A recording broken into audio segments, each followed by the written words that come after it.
দাও ভাই নি হাড়ি হাড়ি দেখি সরো তুমি সরো দিন।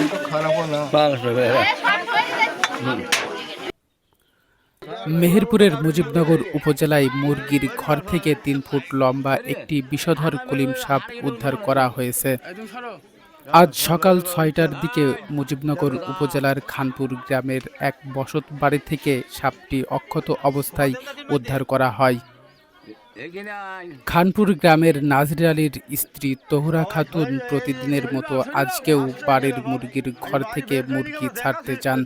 এ সময় মুরগির ঘরের দরজা খুলতেই একটি বিষধর কলিম সাপ মাথা বের করে বড় ফোনা তুলে দাঁড়ায়। হঠাৎ এই ভয়ঙ্কর পরিস্থিতি দেখে তহুরা খাতুন আতঙ্কে চিৎকার শুরু করেন।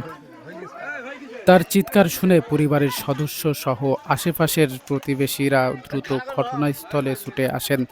সাপটি দেখে উপস্থিত এলাকাবাসী আতঙ্কিত হয়ে পড়েন এবং তাৎক্ষণিকভাবে স্থানীয় কবিরাজ জিয়ারুল ইসলামকে খবর দেন। খবর পেয়ে জিয়ারুল ইসলাম তার শিষ্য সজল বিশ্বাসকে সাথে নিয়ে দ্রুত নাজির আলীর বাড়িতে উপস্থিত হন। মুরগি বসানো আছে প্রায় মানে উঠে পড়েছে। এইবার আমি এখন খুলতে গিয়ে আমি তো মুরগি ছাকে উঠে পড়েছে। এমন করে হাত দিয়ে একেবারে ফোনা ধরি এমন করে আমাকে খাইতে গেছে দিয়ে এবার আমি ও তারিখুল আমাকে বাচ্চা আমাকে খেয়ে নিলাম তো বেরোচ্ছে না যে সাপ আমাকে বাচ্চা তারিখুল আমাকে খেয়ে নিল দিয়ে এবার সেই ছালাটা টাইতে গেছে ছালা টাইতে দুধ ডাটকে গেছে ওই আল্লাহ। পরবর্তীতে তারা অত্যন্ত সতর্কতার সাথে মুরগির ঘরের ভেতর থেকে ৩ ফুট দৈর্ঘ্য বিষধর সাপটিকে অক্ষত অবস্থায় ধরে ফেলেন।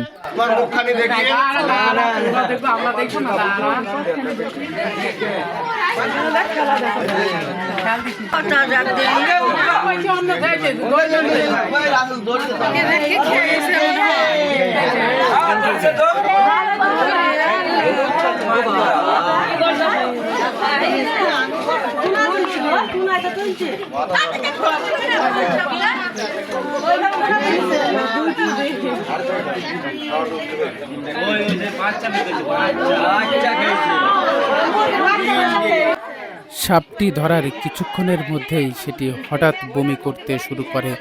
এ সময় সাপের পেট থেকে একে একে আস্ত 2টি মুরগির বাচ্চা এবং একটি আস্ত ডিম অক্ষত অবস্থায় বেরিয়ে আসে।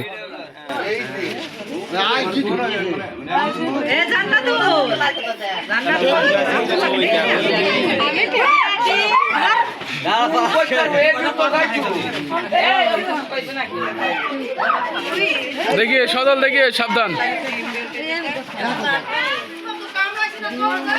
কামড়াবে না, কামড়াবে না, কামড়াবে না।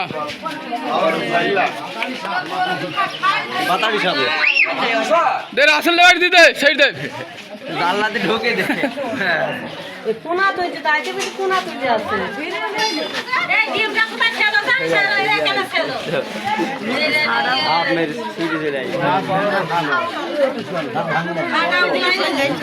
দাঁত ভাঙছে নাকি? তা ডিম খাইছে তাইতে খা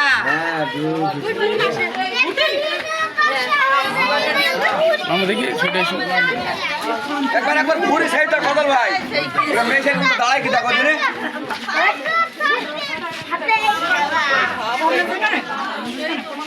ডিমটা ছেলে বলে হে দিয়েছে।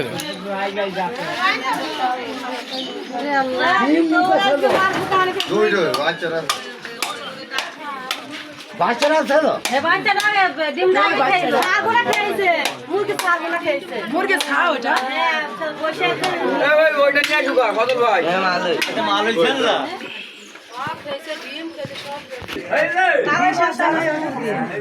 ডিমটা ভাঙলো কে?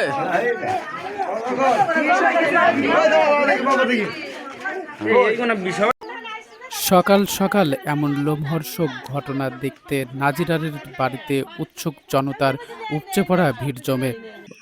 আমি সজল বিশ্বাস সূর্য, খানপুর দারিয়াপুর, মেহেরপুর এবং মেহেরপুরের বাইরে আমি এবং আমার উস্তাদ জিয়ারুল ইসলাম দীর্ঘদিন ধরে এই পেশায় নিয়োজিত। সাপ এবং জিন নিয়ে কাজ করি। কারো ঘরে সাপ ওঠা, সাপের খেলা বা সাপে কামড়ানো এই সমস্ত রোগী দেখি এবং কারোর উপর জিনের আসর, বদনজর এই জাতীয় সকল কিছু দেখা হয়। কারোর প্রয়োজন লাগলে আসতে পারেন। সাপটি কোনো ক্ষতি না করে অক্ষত অবস্থায় ধরা পড়ায় স্বস্তি প্রকাশ করেছেন খানপুর গ্রামবাসী। জাহিদুল ইসলাম, বিডিসি টেলিভিশন, মেহেরপুর।